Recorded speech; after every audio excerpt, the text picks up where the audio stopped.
Bonjour les amis, bienvenue. On entre cette semaine en carême. On a un décor peut-être un peu plus austère, une belle boiserie qui rappelle un passé un peu différent d'aujourd'hui. C'est une très belle stèle où les curés qui ne présidaient pas mais étaient présents à l'Eucharistie pouvaient s'asseoir avec deux acolytes pendant que se déroulait la célébration et qu'ils siégeaient au milieu de leur peuple. Je vous avoue que je n'ai jamais eu à vivre cette réalité et probablement que je ne l'expérimenterai jamais. Mais en ce temps de carême, on est appelé à une réalité qui est un peu différente. Et vous savez que l'expression carême vient d'un terme qui signifie 40. Alors, 40, ça nous rappelle les 40 ans du peuple au désert, et dans l'Évangile, on va être devant les 40 jours de Jésus qui lui aussi sera au désert pour se préparer à sa mission. Et nous sommes invités, nous, à ce temps de 40 jours pour nous disposer et nous préparer à bien mener le combat que nous aurons à mener pour être un humain dans la plénitude du mot et de la création que Dieu a fait lorsqu'il a appelé l'humanité à l'existence.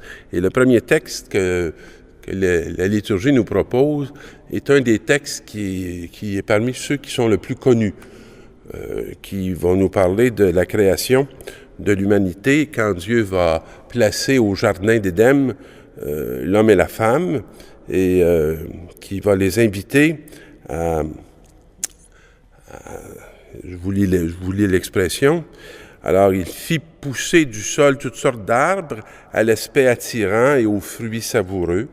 Il y avait aussi l'arbre de vie au milieu du jardin et l'arbre de la connaissance du bien et du mal. Le Seigneur dit dans cette parole qu'il fit le ciel et la terre et qu'il modèle l'homme avec la poussière tirée du sol et qu'il insuffla dans ses narines le souffle de vie et l'homme devient un être vivant. On pourrait traduire peut-être plus heureusement, et l'humanité devient un être vivant. C'est une humanité qui n'est pas encore différenciée. Il n'y a pas encore d'hommes et de femmes. Il y a l'humanité, il y a l'être vivant. Et cette traduction nous le traduit par le mot simple d'homme. D'homme qui veut dire fondamentalement la dame, qui veut dire la terre, le terreux. Alors donc, cette dimension qui vient de la terre et cette autre dimension qui vient du souffle. Et le souffle vient du Seigneur. Il lui insuffla une haleine de vie. Alors, il y a dans la réalité humaine une double dimension. Une dimension qui est à la fois très terrestre et une dimension qui est à la fois très céleste. Et c'est le souffle. Et le Seigneur, Dieu planta un jardin en Éden à l'Orient et il plaça l'homme qui l'avait modelé. Cette image-là, elle est très significative pour ce peuple qui vit toujours dans des déserts, sous un soleil torride. Alors, c'est très idyllique, un jardin qui va être plantureux, avoir plein d'eau, c'est tout ce qui leur manque au quotidien. Alors, c'est une manière de nous dire que Dieu place cette humanité dans un lieu rempli de bienfaits et il fait pousser toutes sortes d'arbres et des fruits qui sont savoureux. Alors, ça doit représenter un peu tous les rêves et les images qu'il se faisait dans la sécheresse et dans le manque. Et il y avait dans ce jardin un arbre de vie au milieu du jardin et il y avait l'arbre de la connaissance du bien et du mal. Alors, il y a deux arbres. Il y en a un qui est l'arbre de vie, puis l'autre qui est l'arbre de la connaissance du bien et du mal.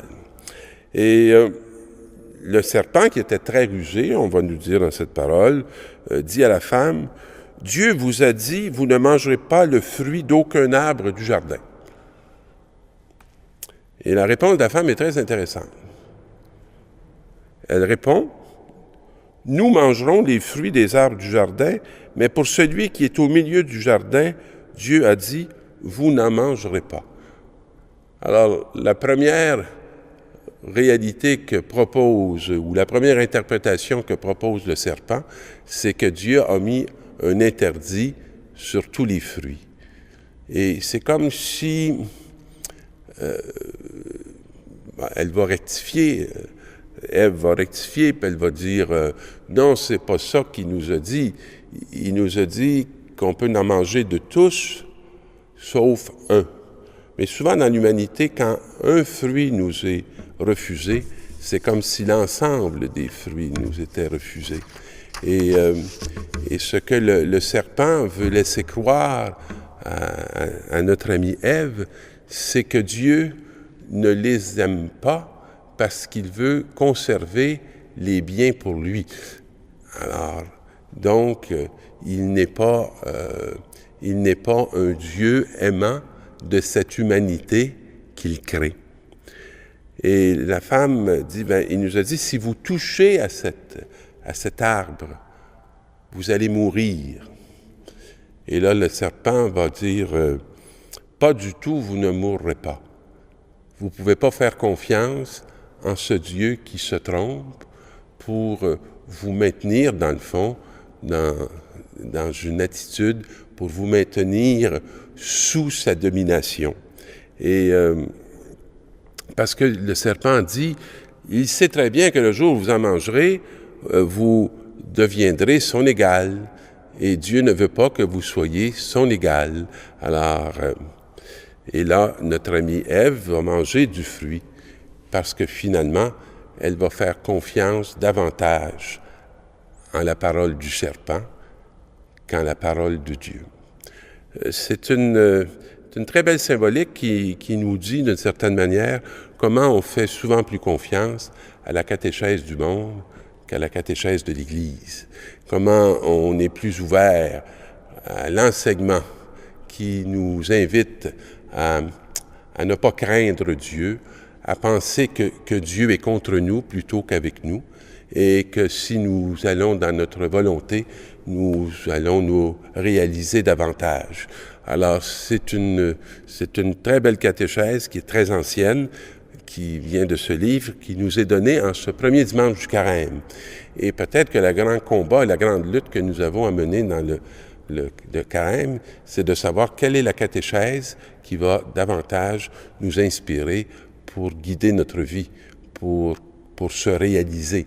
Est-ce qu'on veut se réaliser à la manière du serpent ou on veut se réaliser à la manière que Dieu nous propose, en accueillant tous ces dons qui sont extraordinaires. Dans la deuxième lecture, qui est tirée de l'Épître aux Romains, alors notre ami Paul va nous faire une comparaison. Alors, dans la première lecture, c'est comme toute l'humanité est condamnée par le choix d'un seul homme. On pourrait trouver que c'est une grave injustice. Et notre ami Paul va nous dire que par l'obéissance d'un seul, tous on est sauvés.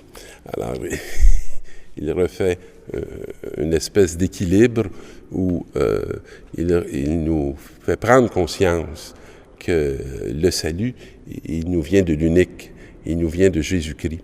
Et qu'on est loin d'être condamné pour l'éternité.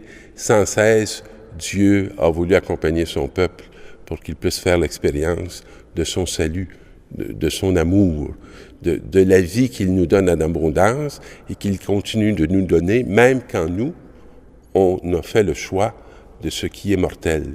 Vous savez, quand j'étais un jeune enfant, on nous a beaucoup parlé des péchés véniels et des péchés mortels. Alors, les péchés véniels, c'était ceux qui n'étaient pas très graves, et c'est comme si on pouvait les faire sans trop de conséquences, mais que les péchés mortels, c'était ceux qui nous faisaient perdre le ciel et qui nous coupaient de la vie éternelle. Cette image-là était souvent terrible pour nous, parce que on avait l'impression que cette perte-là, elle était pour l'éternité. Alors que je pense que dans l'expérience qu'on voulait nous transmettre ou qu'on voulait nous inviter à saisir, c'est qu'il y avait certains gestes qu'on posait ou certaines attitudes qu'on épousait qui nous coupaient de la source. Et pas dans après notre mort physique, mais dès maintenant.